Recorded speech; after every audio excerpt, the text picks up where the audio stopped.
Hey, what's going on, everybody? Welcome back to another episode. This is the 95th episode.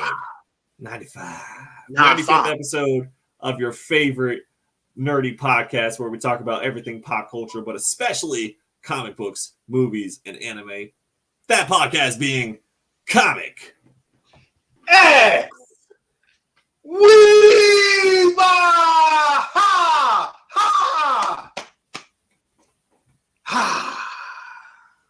I'm your co-host, James, a.k.a. Comics for Cheap, a.k.a. hashtag send it to James, a.k.a.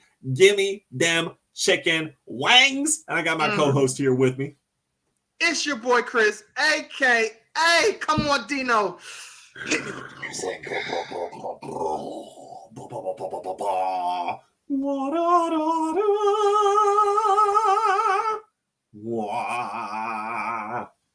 Black Santa, revere me.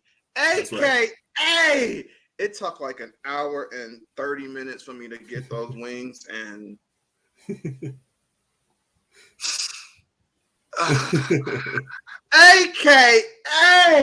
I don't sound to be depressed anymore because you know who here.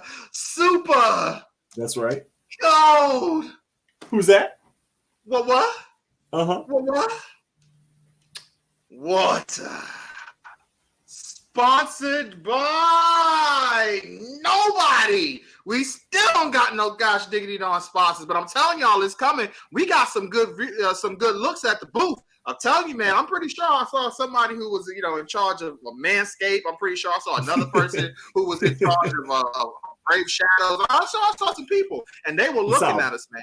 They were looking at us. They was looking. Yeah. Oh, we got them. Like, damn. He definitely. But until then, we unsullied since 2021.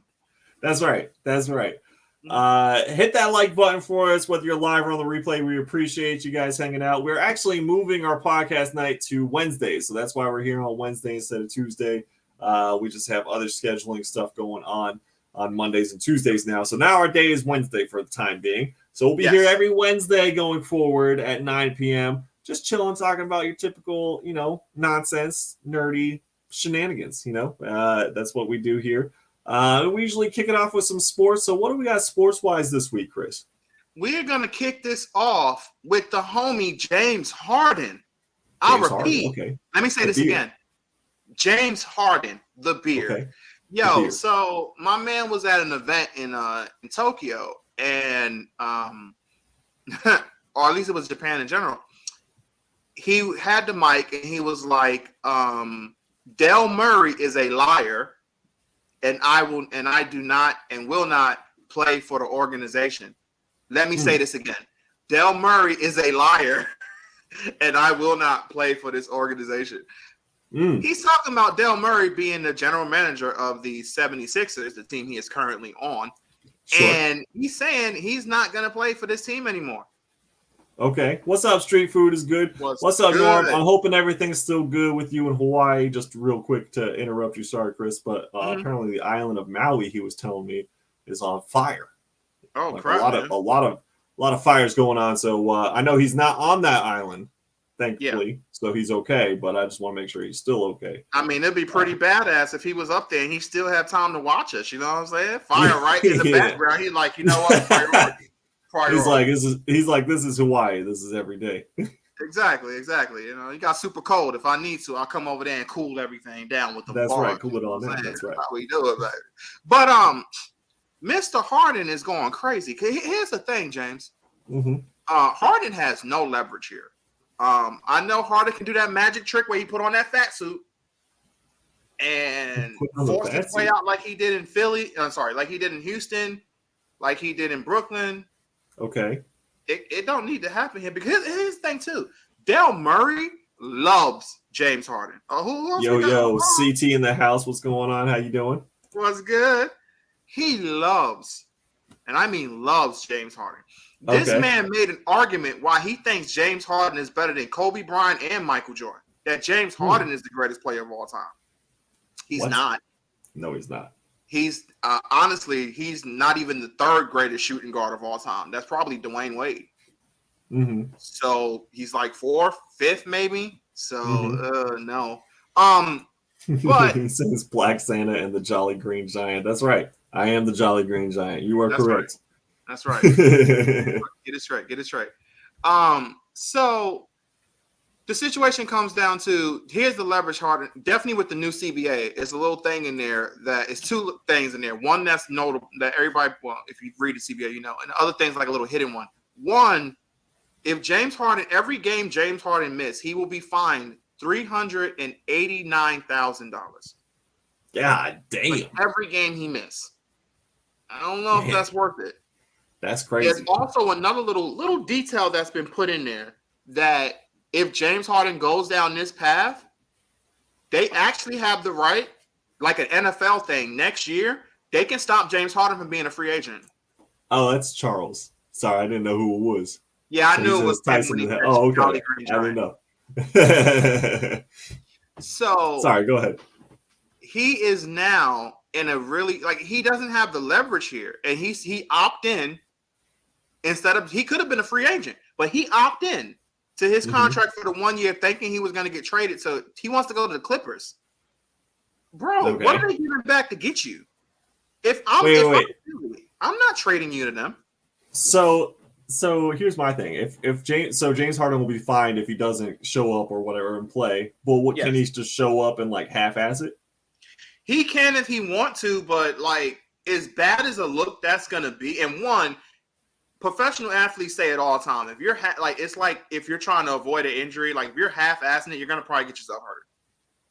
Because you may be half-assing it, but those guys against you aren't. Right. And they're gonna be playing really hard against you, and you might end up hurting yourself. But especially if it's football, you're gonna get hurt. But yeah, that's different. You know, it comes down to like, all right, I kind of get what James in this aspect. He's upset because he was last year he took a pay cut, and the promise, I guess, was we'll give you more next year or something. He wanted like a max or whatever. Of course. Look at what you did in the playoffs. You don't. I'm sorry, James. You don't deserve a max right now. But whatever. The point is, I guess he's upset that they're like that. Daryl Murray, who's like his fucking like almost like a father to him, but a very important. Like he's the one who traded for him to come to Houston, and he believed that James Harden could be a number one option from the beginning. Like he's always believed in him. I mean, this dude, I'm pretty sure he'll give a kidney to James Harden. Like he genuinely loves the guy. Sure. And if the guy lied to you, I guess you can have that thing of hurt. But it's like, it's also a business, and you didn't show up in the playoffs. It's not that simple to just be like, we're just going to give you money and hurt our team financially. And then it's like, all right, if we're trading you, we got to trade for the right bidder. You only want to go to the Clippers. You don't have a no trade clause, so you don't have that option to say, I can only go in there. They'll go where they send you. Right. And it's about a package. And if they're not getting anything from it, what are they going to do? Because now they got a bigger issue now. Because James wants out, and now Joel Embiid erases every. I don't know what's up with the kids these days doing this, because Kyler Murray did this too. And I don't know if I should even call Embiid a kid, because I'm pretty sure he's around 30 himself. But Joel Embiid he erased all his stuff from Philadelphia. Kyler's about as tall as a kid, though. Let's be real. Yeah, no, that's true. But he erased like his Instagram stuff, saying he's the Philadelphia stuff and the team stuff. He erased all that stuff, and like everybody's freaking out because it's like, oh well, he's passively aggressively saying he wants out, and he did do an interview like a month ago saying that he just wants to win a championship, and his exact words was, well, whether it's in Philly or not, I just want to win a championship. So this is now adding fuel to the fire. Who, James Harden said that? They're pretty good in Philly right now. The 76ers are not very looking good. Norm says that everything is good. Thanks for asking. Glad you're okay. Yeah, look, James Harden, I don't think he's ever performed well in the playoffs. So if he wants a championship, then he needs to look inwardly. Yeah. No, he doesn't perform pretty good. In the moments that matter the most, he don't show up. He'll have some games like against Boston. He won like legitimately probably 2 of the games in their series by himself. He has some very very impressive numbers. But when you needed him the most in game 6 and game 7, Mm-hmm. You didn't know if he got off the damn plane or not. Mm. And that's kind of been the issue his whole career. When you need him the most in that series against the Spurs, he didn't show up. Golden State, Right. didn't show up. Boston, didn't show up. Like he has too many bad playoff moments where you're just like, yeah, bro, where's all these numbers you put up in the regular season? Where's all that shit when it matters? It's just not And enough. Kobe Bryant said it perfectly. Kobe said the way James Harden game is, he will never win a championship. And Kobe's been right. And he said this years ago when James was cooking at his best in his prime. Right. He was like, he can't win the way his game is. He has to change it up. But the way his game is, he won't win in the playoffs. And he's right. He's right. Mm-hmm. Okay. There you go. A little James Harden update for you. A little bit. The only other sports thing I had, because it's still preseason football, so really, like, we could talk about football, but nothing really matters right now what's going on. Everyone's like, oh my God, I can't believe, such and such lost or that was such a crazy. But it's like when the Chiefs lost in the last minute or whatever. But it's like, but Patrick Mahomes never would have did that shit. So it was like, whatever. So yeah, it's preseason. Only thing that matters as long as no one gets hurt. Yeah, you definitely don't want to see any injuries. I've seen more injuries happening in practices right now than going on in the actual games. I haven't really seen a major injury happen in the preseason games. Thank goodness, which is great because it's very good. I hate to see it, man. I hate to see opening kickoff preseason game 1, someone gets hurt, and it's like Lamar Jackson goes down. It's like, oh God. It's like, why is Lamar Jackson on the opening kickoff of the preseason game 1? What is going on here? Well, not as opening kickoff, but at least the opening play or something. The first drive or something. Charles is saying, "What about Bleach? What's the rumors?" Matter of fact, that's interesting. We'll bring up Bleach a little bit later, but let's finish this one. We'll get Bleach. That's an interesting one. Okay, all right. The only other sports-ish related stuff to talk about was I don't know if you heard all the stuff about the Blind Side movie and now the lawsuits and the allegations, and Michael Orr is like, yo, what the hell is going on here? So for me, it was like, damn, I feel like this is 10 years too late. We're like 10 or however long. When did The Blind Side even drop? Let's see. 2007 or 2009. Oh, damn. So it was more than 10 years. Yeah. Shit, this movie's been out for a minute. So for me, I was just like, why now more than anything else? But he's saying that the family tricked him into a conservatorship and it wasn't portrayed correctly. He said that the movie made him look real stupid. It did, which is not. It did make him look a little on the dumb side for sure. Yeah. And that he wanted his fair share. Now the family's saying they only made $13,000 a piece instead of the $250,000 a piece that they originally were contracted for. And why would they screw him over? And they only did that so that he could get into Ole Miss or what. It's a whole thing. But I was like, why is it happening now? That's because what's funny about it, I knew, well, at least I've heard him say in interviews before that a lot of The Blind Side, almost all of it was not real when it came to the family part. Of course, it's a Hollywood dramatization. Yes, because they had to, because it's not as interesting as it's just, oh, well, he got adopted and that was basically it. Right. That happens to a lot of stars. So, okay, whatever. They had to make it way more than what it was. And I've heard him say that before. And I was like, oh, so I've known that for years. But I guess, I don't know, now, for whatever reason, I guess some royalties is not coming his way at all, and he's upset about that. So now I guess he's trying to get it straight, I guess. Oh, tell him to join the club. Tell him to join the club with all the writers and the actors that are on strike. Of course, no one's getting royalties right now. It's all going to the studio houses. But I can understand his frustration now. Because the movie did make him look really stupid. Yeah. And it's inspirational and all, but he came across as a real dumb person. So I can get why he would be upset. I'll definitely, if it's like that never happened, I would be pissed. Right. And then royalties and because this movie is very successful. There's a lot of people that's my favorite sports movie of all time. So of all time? What? Huh? Of all time? I know a lot of people who said that. That's their favorite movie, and that's whatever. That's fine. I don't care what a person's favorite movie. Some people's favorite sports movie is like Rudy. I don't care what it is. I personally don't. Rudy. I know. I personally don't care. Oh, yeah, hold on, Chris. What is your favorite sports movie? What is my favorite sports movie? I don't have one. Sports movie. I don't even have one. You don't have one at all? There's no sports movie that made me like. That's my favorite one. I really don't. Damn. Maybe some documentaries I loved a lot. Like I really love the Last Dance documentary, and there's a couple of Dream Team documentaries I love. But in terms of like sports movie, I don't really have one. Hell, I got a favorite sports comedy, and that's Dodgeball. But okay, Dodgeball. All right, so Dodgeball is your favorite sports movie. Sure. Okay, all right. I mean, that's fine. It doesn't have to be a true. It doesn't have to be a true. Like you could just pick like Longest Yard or some stupid shit or whatever. Like I don't care. I'm just curious about what your favorite sports movie is. We'll say Dodgeball.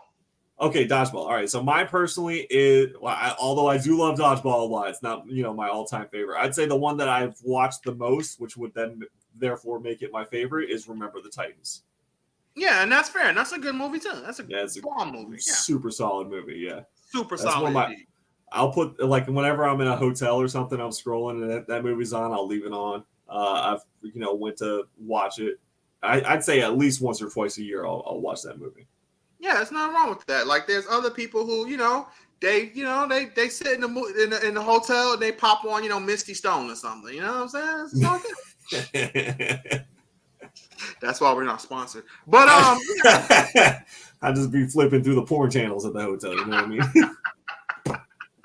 And I'm like, Remember the Titans. Zion and Maya Mills, right? Yeah. Yeah, I'll be like, Remember the Titans. I love that porn. That football scene in the locker room, man. There was some balls thrown there. Oh.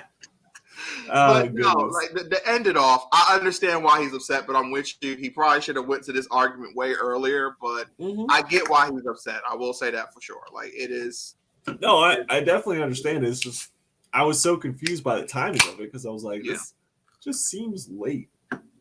Yeah. Like I remember watching The Blind Side in theaters, like a long fucking time ago. But now that you say it was like 2009 or whatever, 2010, like that shit was a while ago. So. Yeah, I was just amused by that aspect, but I hope he gets his money because, like you said, the portrayal was not great, and if he's upset about it and the family was taking advantage of him the whole fucking time, then hell yeah, get that bag. Shame on them, and he deserves his money. And the one thing, hey, I'm just happy that man is a Super Bowl champion. He had a very successful NFL career, and that's good. And he did. And I love him on the Panthers. The one thing to take from that movie and to take from him. He fought a lot and actually became a success, and nothing but kudos to him. Yes, for sure, definitely. All right, so let's move Before we transition out real quick, let me at least bring up what he said. Bleach rumors. Unfortunately, there isn't any real Bleach rumors that I can think of outside of the fact that it needs to hurry up and get the next episode going. Bleach is an anime. Matter of fact, Charles should know this very well. He should know this sword extremely well. So, breaking out the swords. Breaking out the sword. So, hopefully we'll get some cool stuff going on. But I'm just ready to. I'm hoping they show more exclusive anime scenes. I've heard that they're going to do that. More stuff that didn't happen in the manga. They're planning to be at least 2 more crazy scenes that's going to be anime exclusive. That didn't happen in the manga. So I'm excited about that. I'm not for sure exactly what those 2 scenes are. I got an idea from what I was told, but I don't want to say nothing now because I don't know how true it is. But apparently there's going to be at least 2 really cool, badass scenes that's going to happen that's exclusive for Bleach. So look forward to that. Okay. All right. And is that soon that that's coming out or what's the deal there? Bleach is what? Bleach? Yeah. It's an anime that's currently that they came back on. We talked about it before up here. Yeah. And right now it's been like they do a new episode like every week or so. And we're just waiting for the next one to come out. We're just waiting for the next episode. Okay, gotcha. Okay, cool. All right, so transitioning out of that, so I went down to Greenville, North Carolina this last weekend, where I got to hang out with the legendary Black Santa, as well as Charles, who was in the chat. And it's my old stomping ground. I lived out there for 4 years. And when I got back into comics, thanks to Chris, I was in Greenville at that time. So I had to pay my respects and come back out and set up at the Greenville, North Carolina Comic-Con. And Chris, what did you think? Because I brought you along for the setup day. You helped me out a lot, which I really appreciate, and you were there the whole day for the Comic-Con itself. So, what? Give me your experience. Let's hear it. It was extremely fun. Honestly, man, it was fun. I love the atmosphere. It really, something that was so cool about that too was just how nice the other vendors was too. Because there were times where definitely the guy who was next to us, I'm sorry, I can't remember his name, but he was very nice. He would like send people over to us like, hey, do you guys got this? Where personally, I thought it would be a little more cutthroat, where it was like, well, if I don't got it, I'm not going to send this guy over to somebody else, especially the guy next to me. But no, he was quickly like, hey, if I don't got it, hey, do you guys got this? Do you guys by chance have this? Like he was sending people over. Sure. And like, that was really cool. And plus the atmosphere in general, there was not a single moment of like anger or something like, oh, something's about to pop off. It was a very nice, everybody was happy to be there.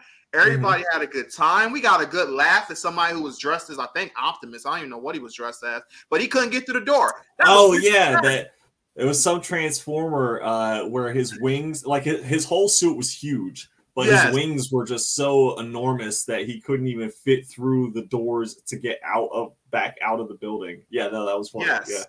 And then the fact that Charles was there, and Charles is like one of the most important people in my life. The guy's like a big brother to me. I love the guy to death. He means the world to me. And the fact that he was there, he brought his son Alex. I love Alex to death.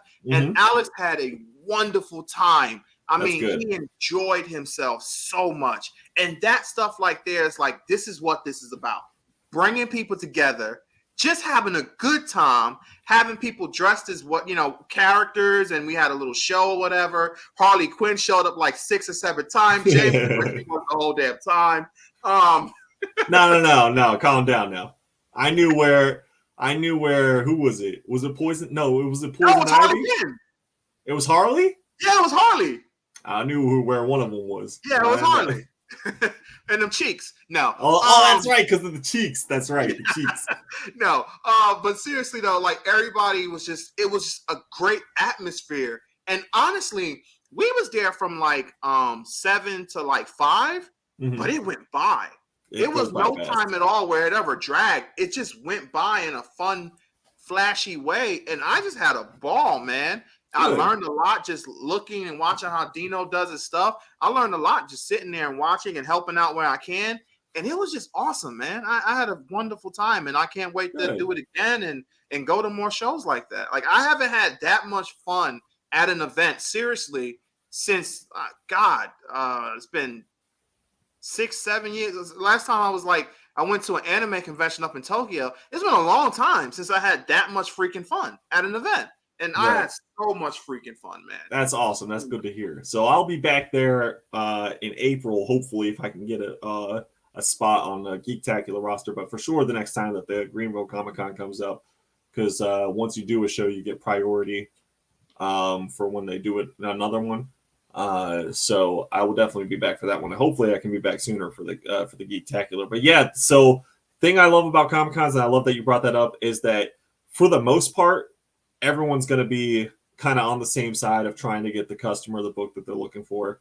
So if you don't have it, but I saw so-and-so had it when I was like browsing around this morning. So and you did the exact same thing too. You were sending people over like, hey, the Geek Table over there, I forgot their name. I know it was like Geek Table. They might have it. Or hey, what if so-and-so over there? Like it was just so nice. It was really cool. I really thought that was really fucking cool. And like, and just like you said, no one really has an issue. And the only time that issues usually I've ever seen an issue go down is between vendors and like during like setup time or whatever. It's like not even when the floor's open or nothing. It's just whatever. But yeah, for the most part, like all your customers are going to be awesome. Everyone's there having a good time, having fun. And with this particular show, Usually I have shows drop where attendance pretty much drops around like 2:30, 3 o'clock. Mm-hmm. This one went balls to the wall right up till 5 o'clock. Like I had people all the way till it was time to close. It was packed in there. Yeah, until they were kicking them out of there. So I had a great time as well. I was really glad that you were able to experience that. Rob's in the house. Rob says, "What was Black Santa charging for pics and autographs?"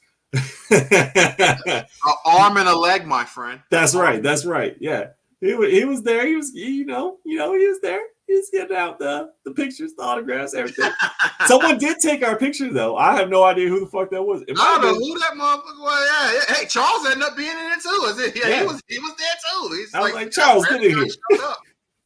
I don't know. I haven't received a copy of this. Maybe I should check their social media and see if they've posted pictures. Yeah, we should, because I haven't seen it either. So yeah, we need to find out where that picture went to.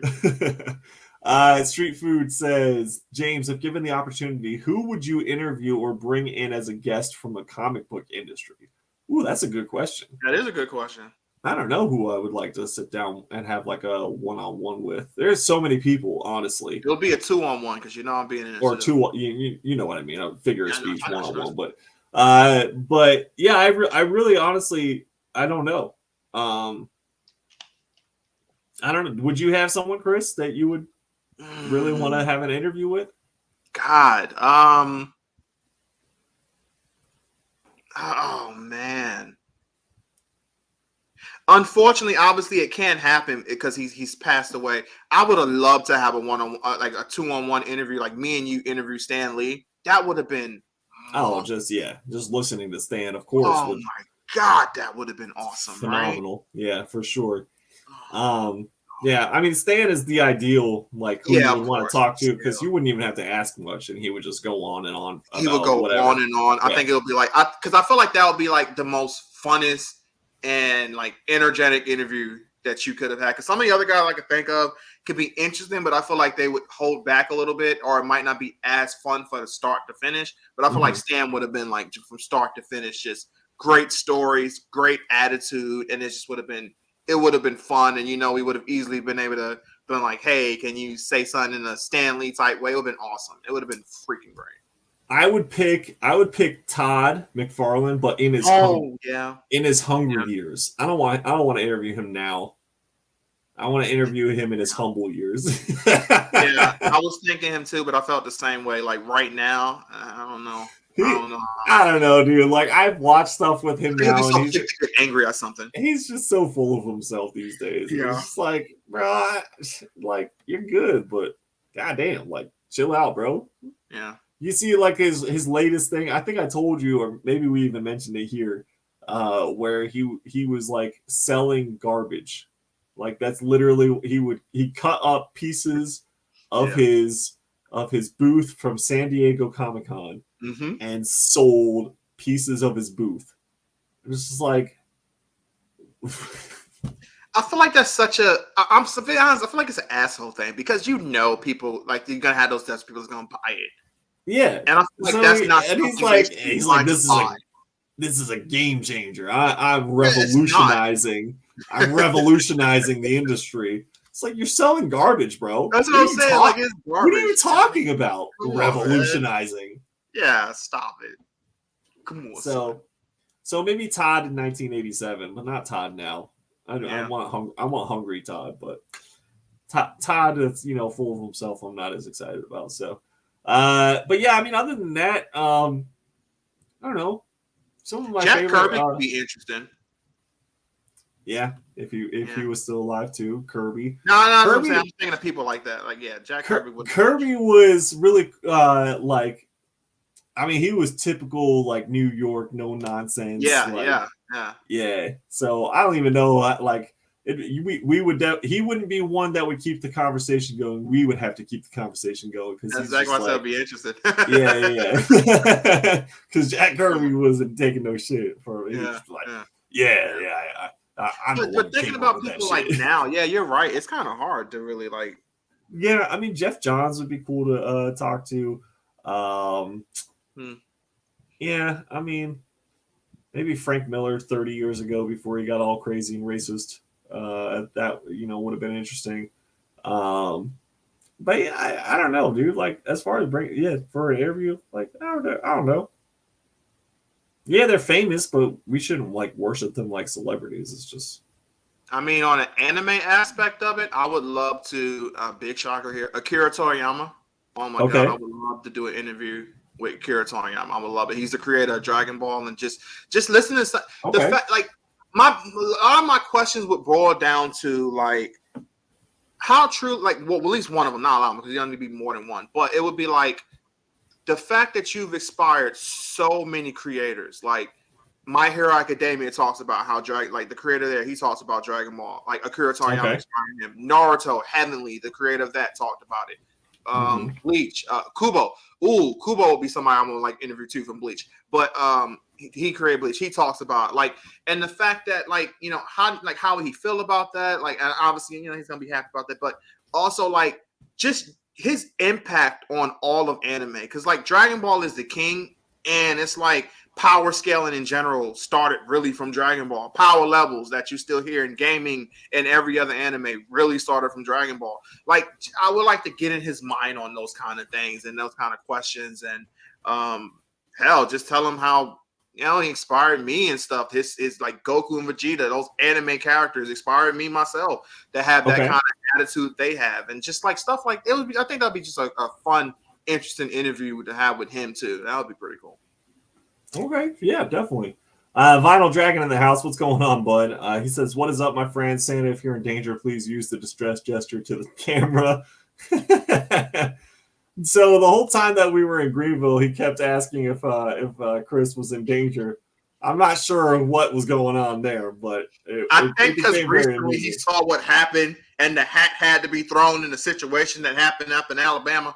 So I think that he's just on edge and he's concerned. That's right. Come on, it's Black Santa. Everything's all good. We good. That's right. Rob says Kirby's job during World War II was to advance into towns and draw reconnaissance maps and pictures, essentially sketching out the positions of Axis forces on front. So he saw some shit. I didn't even know that. That's crazy. I had no idea. Yeah, that is absolutely insane. And that's why I said, like, anytime I've ever heard anything from Kirby, it's always just like that fucking no nonsense, like just the typical New York, like, shut the fuck up, I'm walking here type of attitude that he's got. I mean, he even had the attitude with Stan. 100%. That's why he left Marvel. He was like, fuck this, fuck you. I write comics, not you. And then Stan was like, what are you talking about? Like, and so like they had that little like headbutting thing. And he's like, watch me succeed in DC. And everyone was just like, okay. But then he did. He succeeded in DC too. So, Kirby was Kirby, bro. He was one of a kind.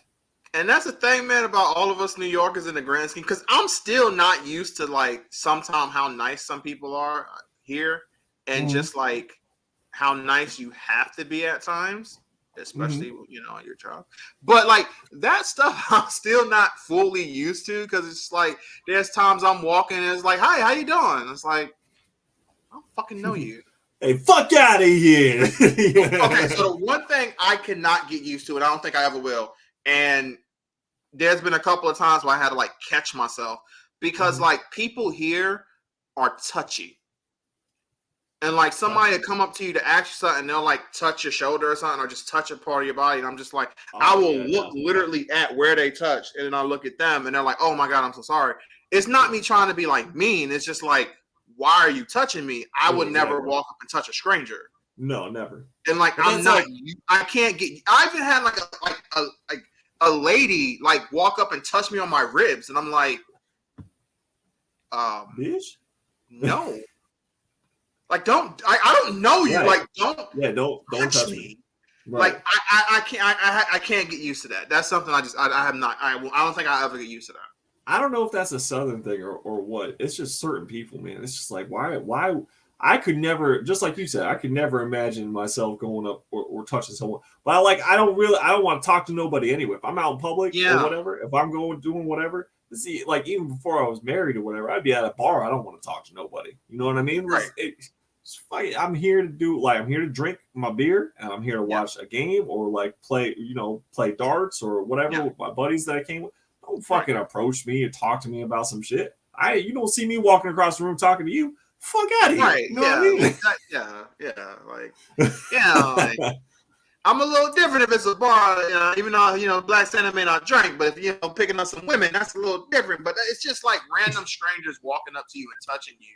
The actual question about something just really disturbs me. And it's like, I have to catch myself to not say anything really mean or like lose my cool with it. But it's just like, that will always like rub me the wrong way. Like, I don't like being touched by strangers at all. I don't like being touched. Like, don't touch me. Vinyl Dragon just says exactly. Cops will touch your car to market. Cops will touch he'll touch your light, your tail light, to leave their fingerprints in case you murder them, and there's like proof that they were in fact the ones, or they were there. That's a training thing. That's like trained in what they are supposed to do. So yes, they do touch your tail light. It's just in case when they walk up to your window. And you pull out a shotgun and blow and blow their head off or some shit. That they're, obviously they all have dash cams and shit now too, but that shit was instilled way back before dash cams were as popular as they are, of course. It wasn't a thing back then. Yeah. So, anyway, we're going to go ahead and move on from that. We have a couple of different things to talk about. First of all, we got to talk about the Teenage Mutant Ninja Turtles movie that drops, The Mutant Mayhem.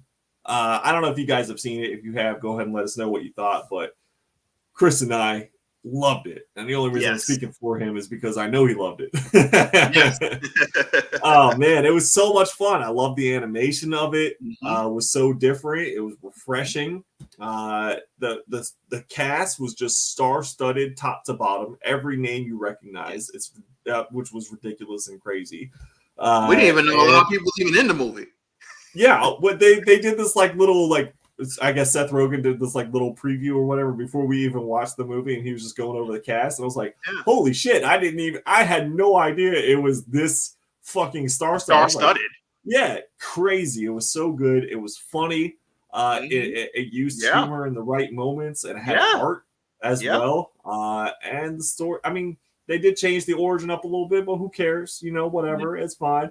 And I loved it. I can't wait, and I really hope that they do part 2, which they did set up a part 2. If you guys haven't seen it, there is a mid-credit scene, so definitely stick around for that. But yeah, man, how about you? What do you think? I feel like I'm talking so much because I love the movie so much. Come on now. Same as I felt exactly the same way you did. I enjoyed every aspect of it as well. Everything you just mentioned, I enjoyed it too. Gotta say, hands down, Ice Cube was amazing.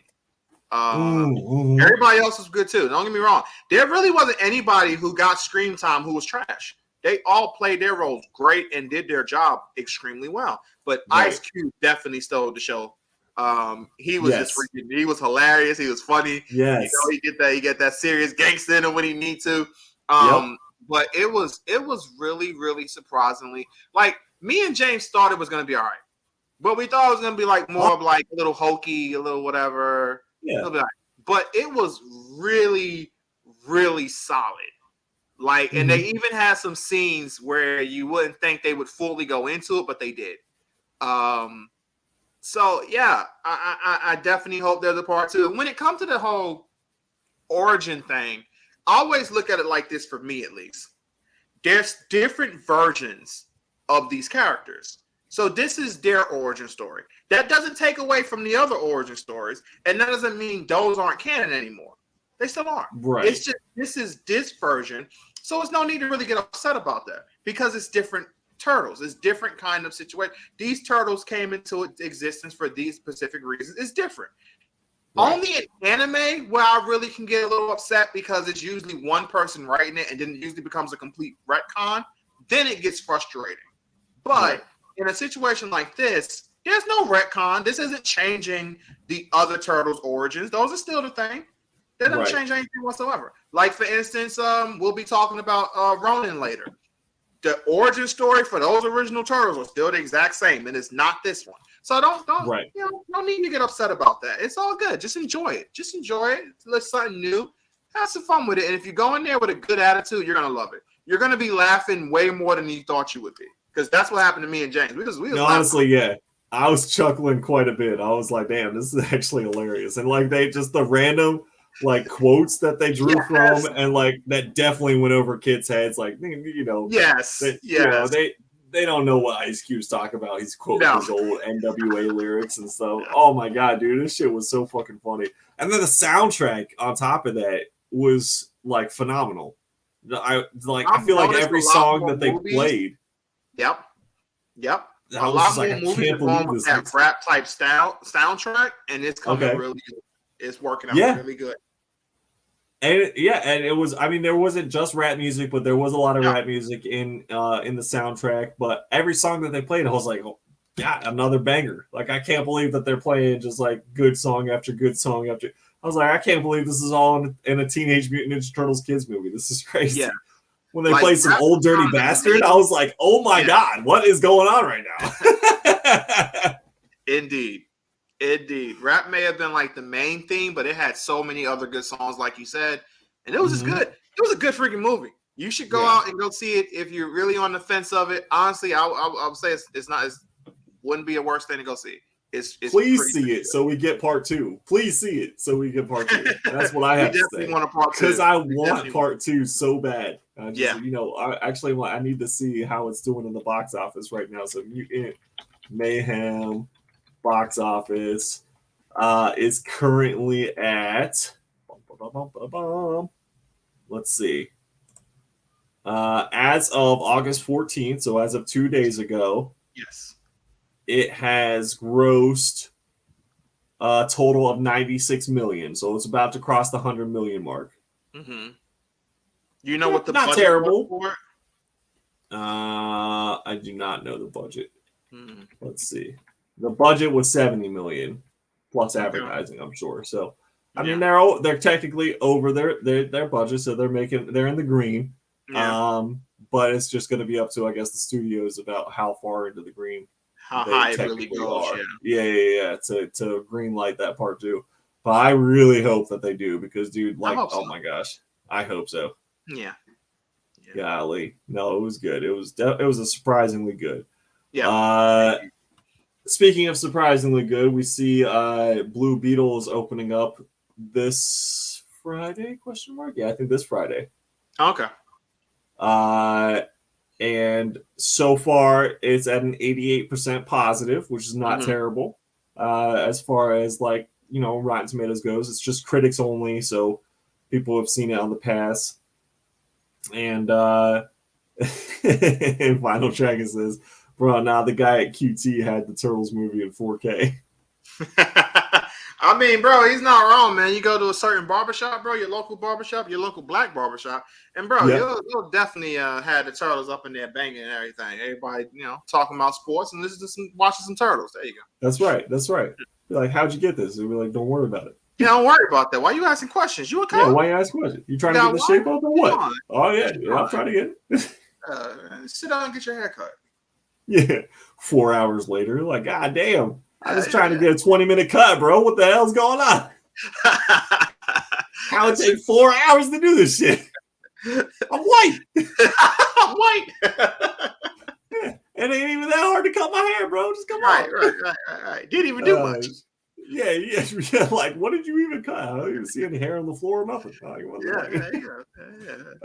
We just been watching Turtles 3 times. But goddamn. That's funny. All right. So we have so Blue Beetle. Yes, opening up with 88% positive reviews. That's excellent. Yay.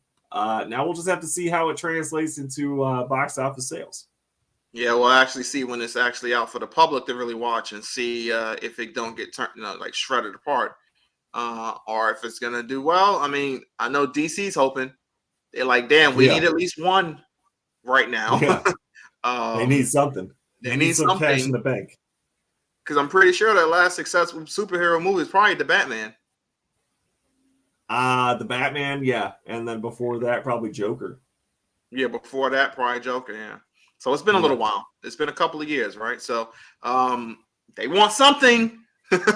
they need something. So I'm hoping it does good. I'm hoping it does well. I'm hoping so. We'll see. We'll see if the George Lopez magic can. We'll see, man. Work its way into the box George office. either going to get you over the hump, or it's going to be real bad. I don't think.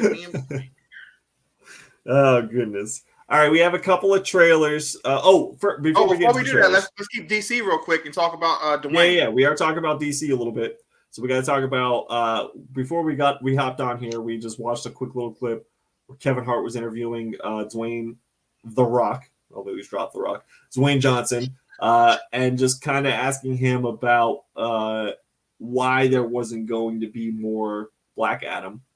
And so in this interview, Dwayne was basically like, there was so much higher up ownership change with the merger between Warner Discovery HBO that happened.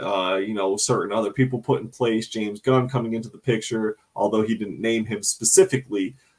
He definitely blamed there not being a continuation, despite positive feedback, despite positive box office results overall of the movie. Yes.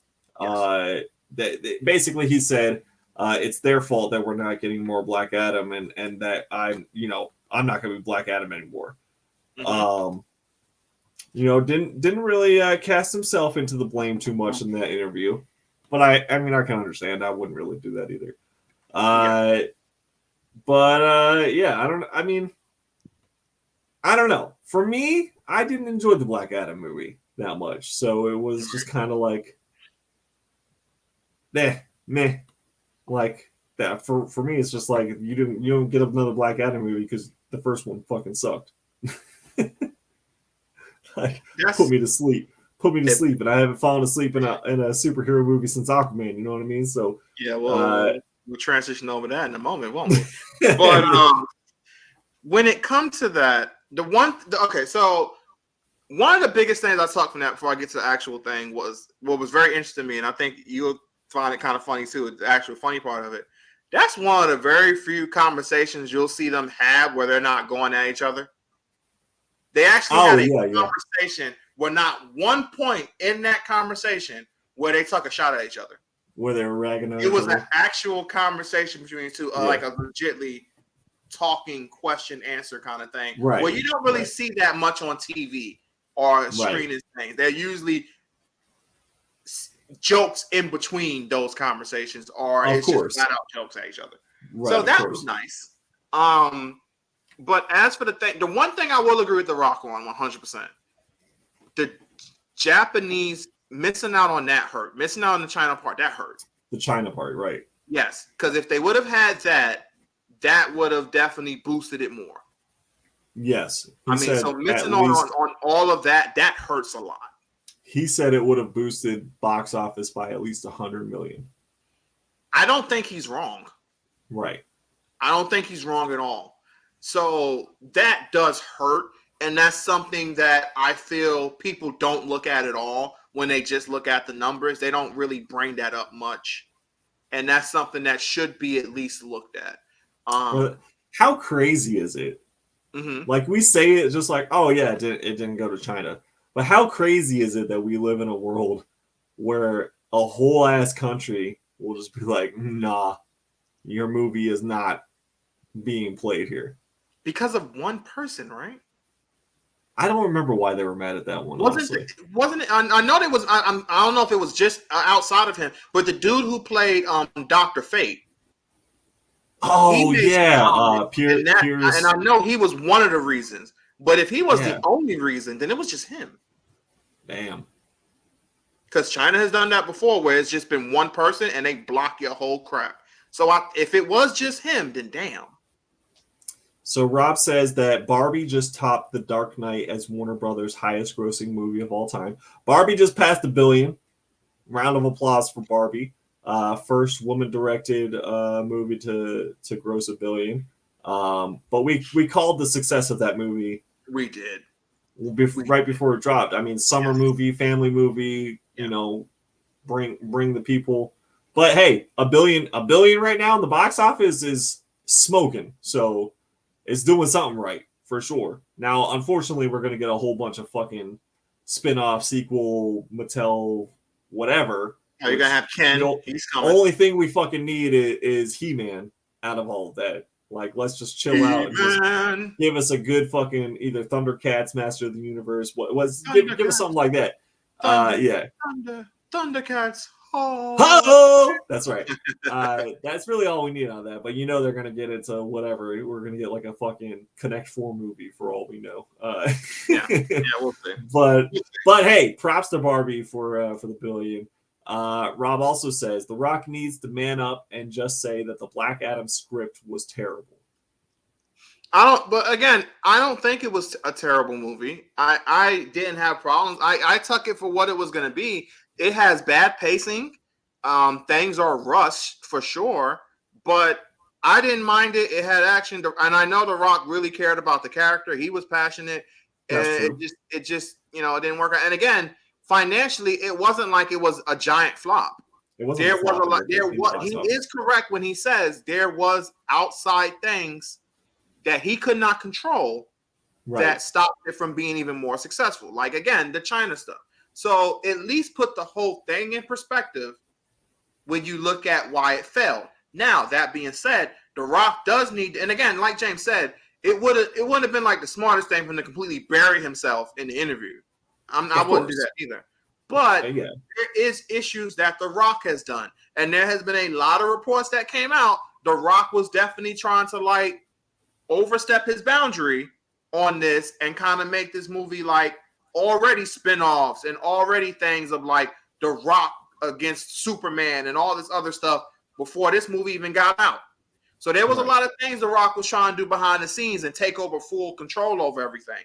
So there is some issues, some things that The Rock should have fell back on, and maybe he didn't, he went too far on. But it's a bigger picture than just like, oh, the movie just sucked. That wasn't necessarily the case. Sure.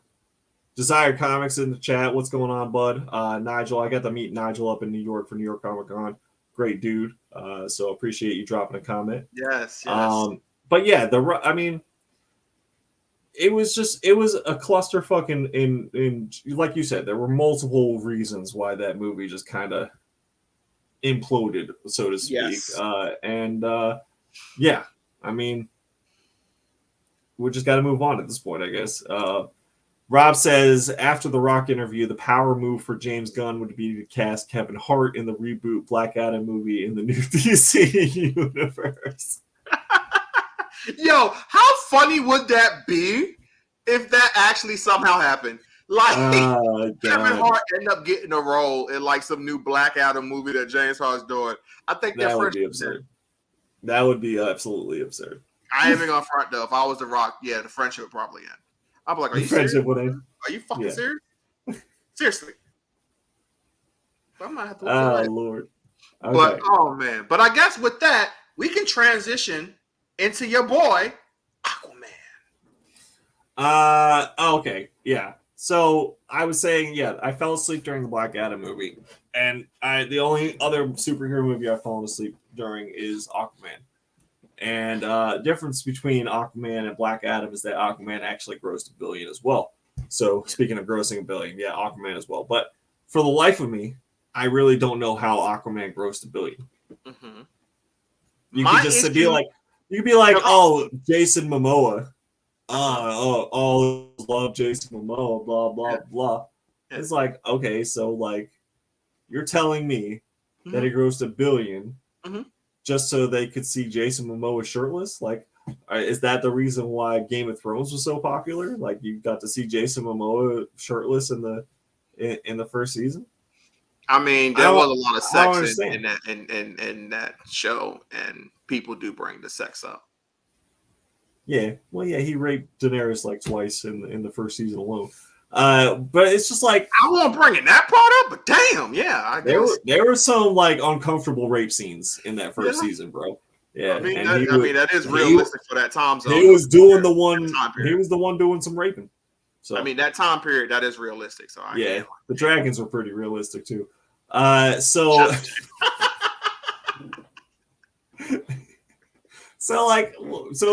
Chris and I were briefly discussing before we jumped on. Mm-hmm. Just like for me, I don't see any other low-level character, and I say that like, you know, with respect for Aquaman, but if you're really thinking about even in the whole Justice League, like lower level character for sure. If you're gonna go, oh, I really want to read some into like just solo Aquaman comics, or oh, I would really love more Aquaman storylines. Like it's just not. It's one of those things where you're like, no, not really. But I just can't think of any other like that level character grossing $1 billion in theaters. See, and that's what we have a disagreement on, because he's not a low-level character the way you make it seem. Because if you're looking at it in the grand scheme, because you said like he's a C-level superhero. That's not true. Aquaman is not a C-level superhero. Like I don't know, man. Like, where would you put him? A level? Is he A level superhero? You can't compare the two. Like, they're not in the same like level in terms of like who's more important to the grand scheme of things. Like, he's not a C level, and I get what you're saying. Like, he's not an A level where you would be like Batman, Superman, Wonder Woman, right? Like, he's not on that tier, but he's literally right under that, because it's like you telling me like I would still rather read or watch Green Lantern. I'm not necessarily saying in terms of reading or watching. I'm saying on a level of what the hero actually is in terms of the way the character is viewed. Okay. Not necessarily in terms of like comic book enjoyment. I'm talking about in terms of like what, because I'm with you. I would indeed rather read Batman, Superman, Wonder Woman, Green Lantern, Flash. Like, I can name some more people that I would rather read than him. But I'm just saying, because it's like you can't say Aquaman and Green Arrow are on the same level in terms of the superhero community.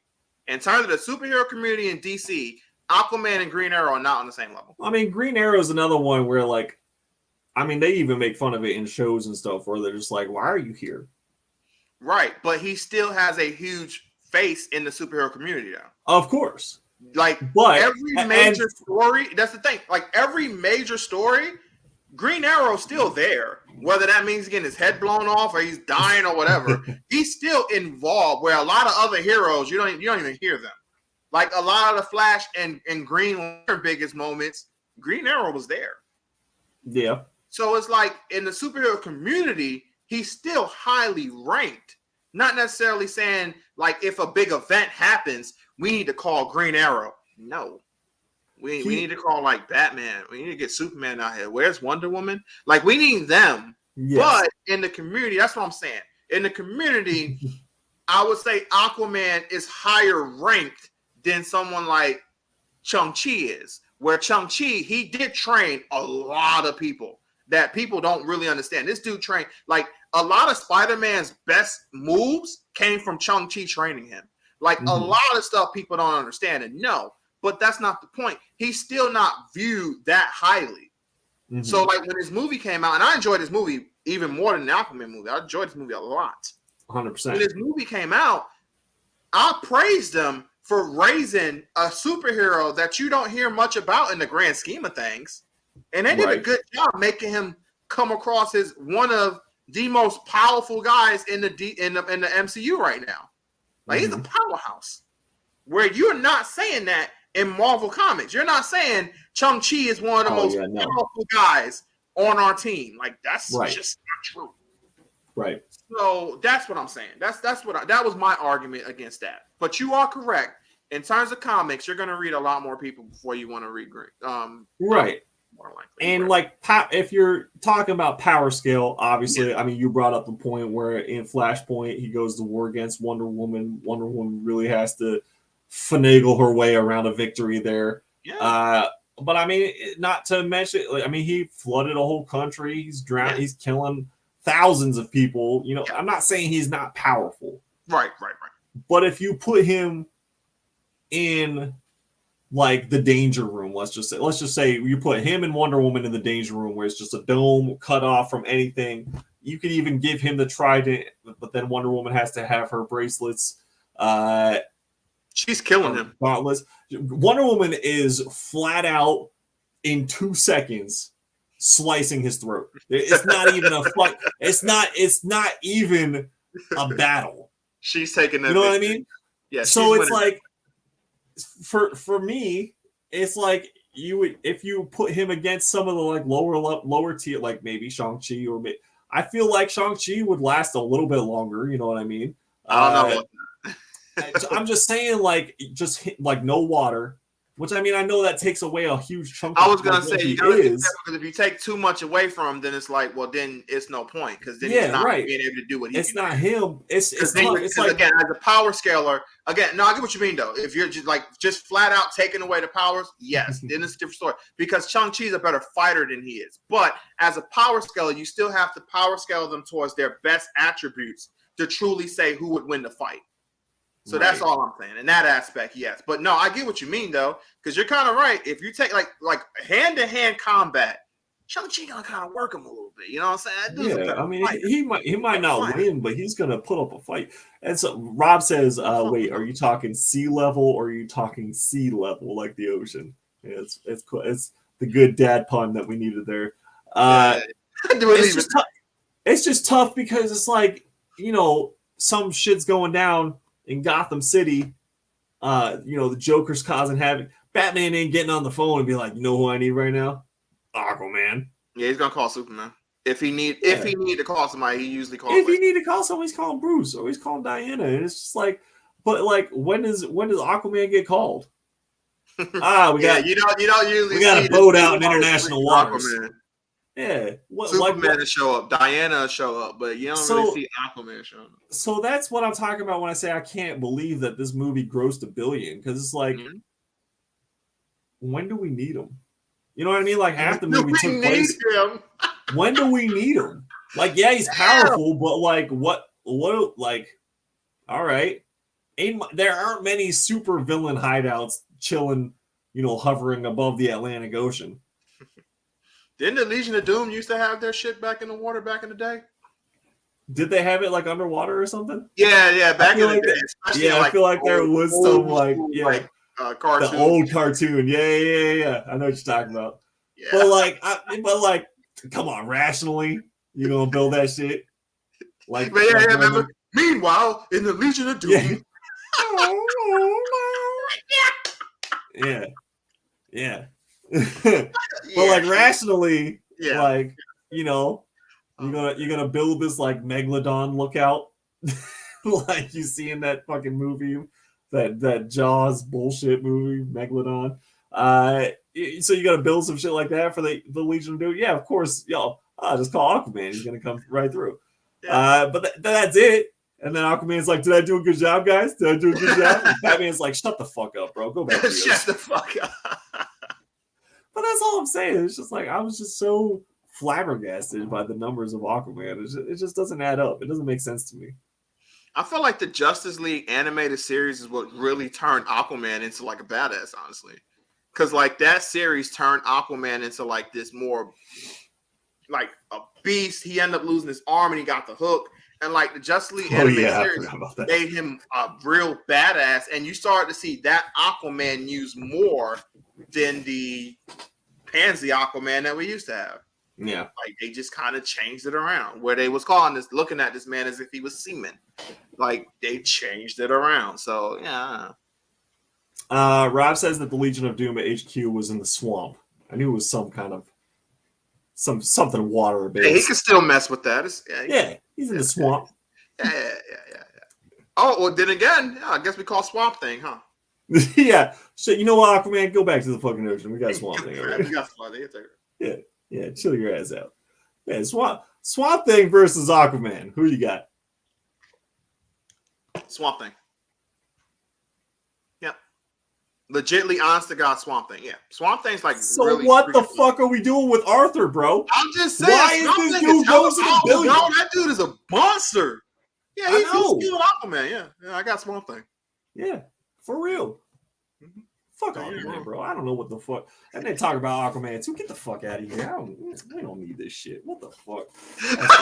That's ridiculous. This is ridiculous, bro. It's just Aquaman. Jesus. And it even like hate for Aquaman. It's just like this character has no place in the modern world. Especially, he has a place, bro.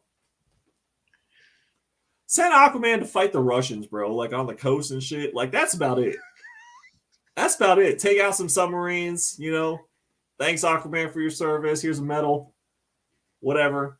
Here's a medal. Yeah, here's a medal. Go back to fucking a whale. I don't know what to tell you, bro. Like, I mean, I just don't know.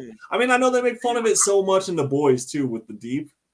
But it's just like, all of that shit is so funny because it's so fucking true. It's just like, what is he doing?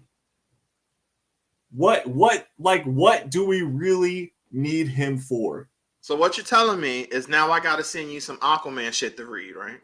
I guess. I'll probably, if I need some stuff to help me fall asleep, absolutely. All right. If I know for a fact, if I send you something and say I need you to read it, you will read it. So I'd read it. I got you. I would read it. Yeah, I know. Vinyl Dragon says, James, what are you talking about, bro? I can't get jiggy with this. Are you? What are you saying? You can't get jiggy with what? Are you on Aquaman's side or what? I think he is on Aquaman's side. Oh, okay. I see how it is.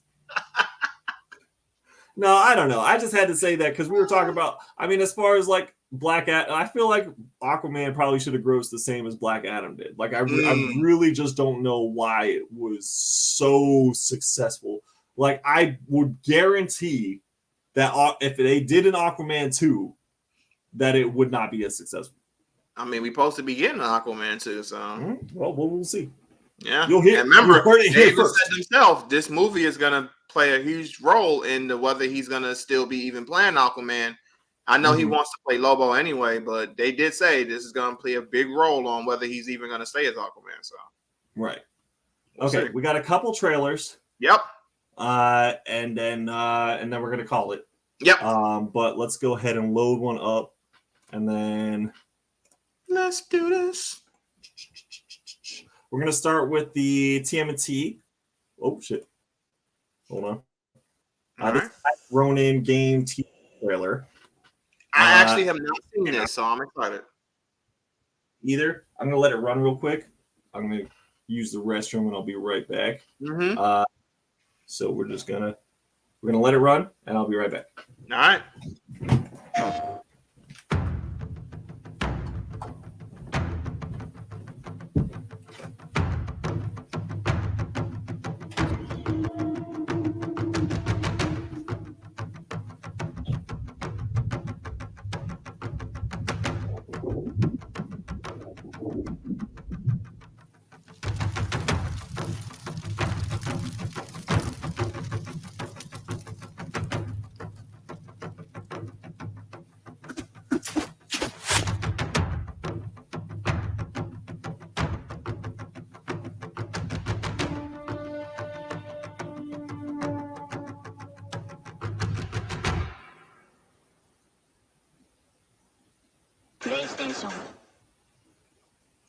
Okay, not too shocked on that. I didn't expect them to show any actual gameplay.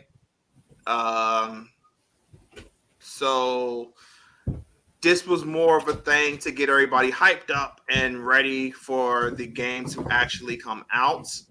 Basically just put the rumors to bed and say, yeah, we're definitely still fully invested into this. So I was just saying, Dino, I didn't expect any gameplay to be shown. I didn't expect that.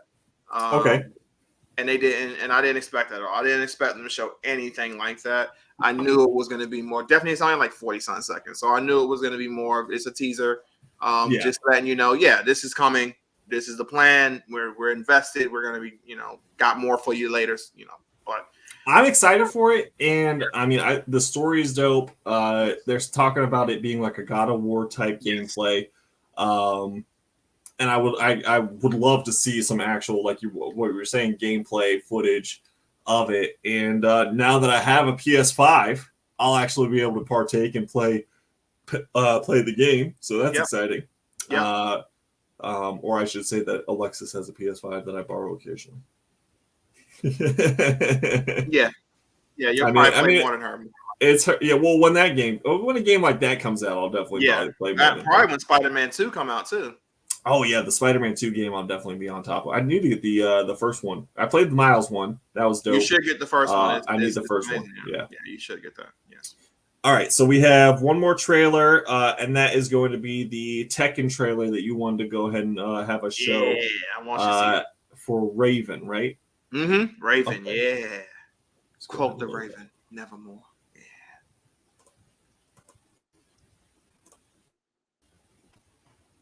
Oops. There we go.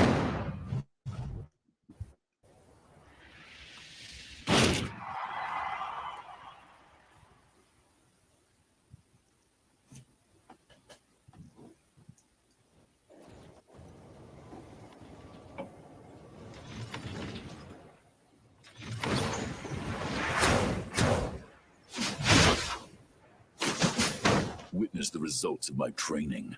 Mm. Get ready for the next battle. Tekken 8. New challenger. Raven.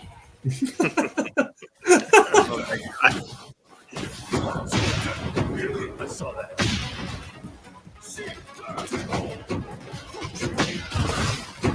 Oh yeah. Wesley Snipes is back, y'all. Mm.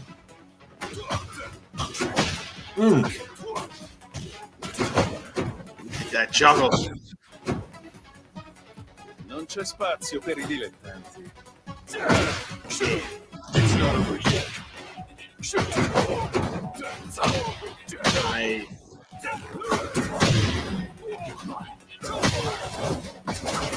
God damn. Nice.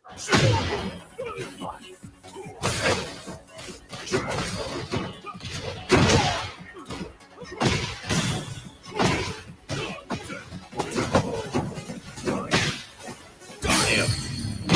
You won't see this coming.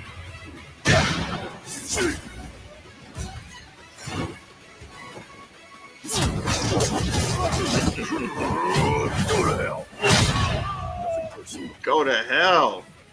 My ninjutsu has evolved to a new level. It has. Damn. This man was sitting back watching the episode of Naruto and was like, I can do that. Hard to beat someone who can split himself up into 3 different people. That's crazy. Ultimate level of ninjutsu. The That's legendary right. Shadow Clone. He's like, I've reached a new level of fighting. Well, yeah, there's 3 of you. Yo, yeah, there's 3 of you. Nonchalant way, yeah, there's 3 of you. Yeah. Yeah. Just You seems definitely like have a- reached the level. There's 3 of you. That's called getting jumped. That's not a It's one-on-one called fight. getting jumped. That's right. He got his own gang now himself. No, that looked pretty awesome, though. It did. Yeah, it was dope, man. It was very And dope. Chris and I were playing a little bit of Street Fighter. He had me playing a little bit. I got my ass kicked. I think I only won like 6. one battle out of like all of the ones that we played. But I was very amused by certain characters and how they blocked. Blanca. Yeah. Blanca was over there. He was shaking his booty so much when he would do the block move, and then he would literally block you with his butt. Yep. I was dying. It was so Beautiful fucking guy. funny.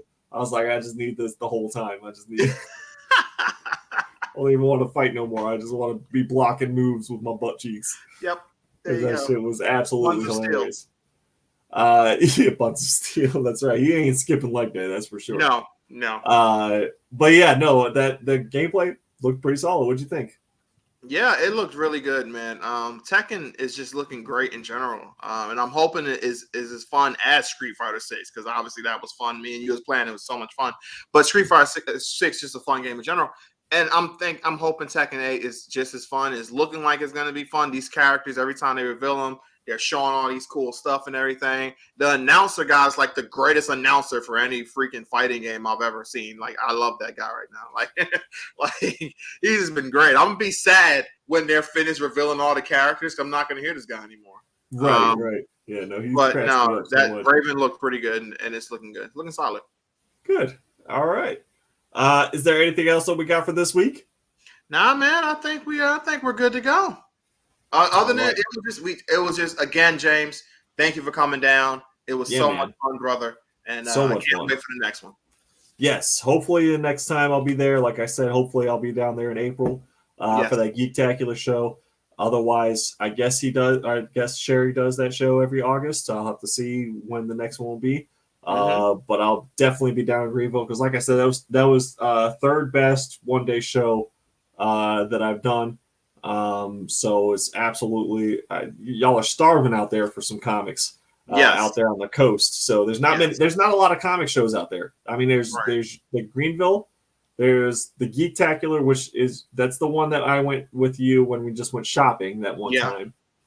Which you knew that one's super small. That one was like it was. It was really small. But that's the one that they're making bigger, so they're bringing that to the convention center. So they're going to have 2 full-size Comic Cons in Greenville. And then the only one that's even close to that out there is Wilmington, which I did earlier this year, which was my second best one-day show. Okay. So yeah, two out of 3 out on the coast. I'm definitely coming back out there. So I'll be out there. I gotta show some love, and because y'all show love back. I mean, everyone showed. Richard showed up. Shout out to Richard. I don't know if he's still. Yeah. Shout out to Richard. My wise elf. He was there. That's right. Wise Elf was out there.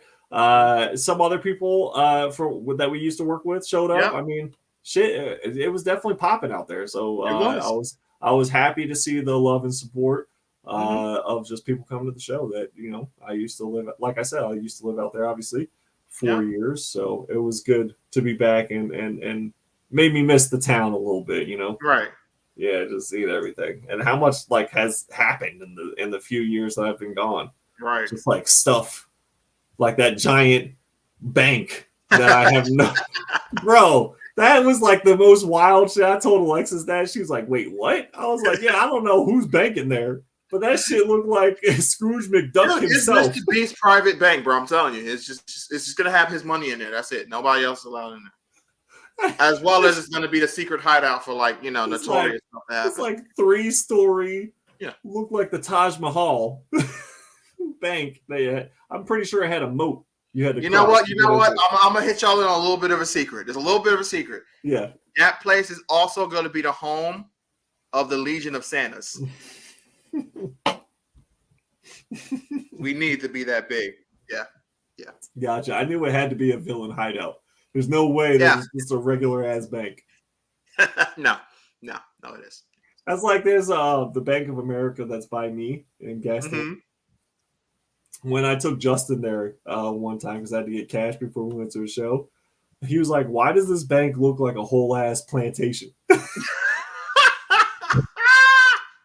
I was like, "Yeah, I can see how you would say." I mean, 3 stories tall. It's got these huge ass pillars and stuff. It's got entryway and shit. I was like, yeah, I don't know, man. It's just a regular ass Bank of America, but maybe they took over the house of something, and from back in the day, and they just left the structure the way it was. I don't know, but that shit cracks me up because when we see the Greenville one, I'm thinking the same thing. I'm like, why does this thing look like a palace? You know what I mean? There's no reason for it. Legion of Santas, baby. Legion of Santas. It's definitely a super villain hideout. You cannot say anything else to me to convince me otherwise. It's crazy. Well, there you go.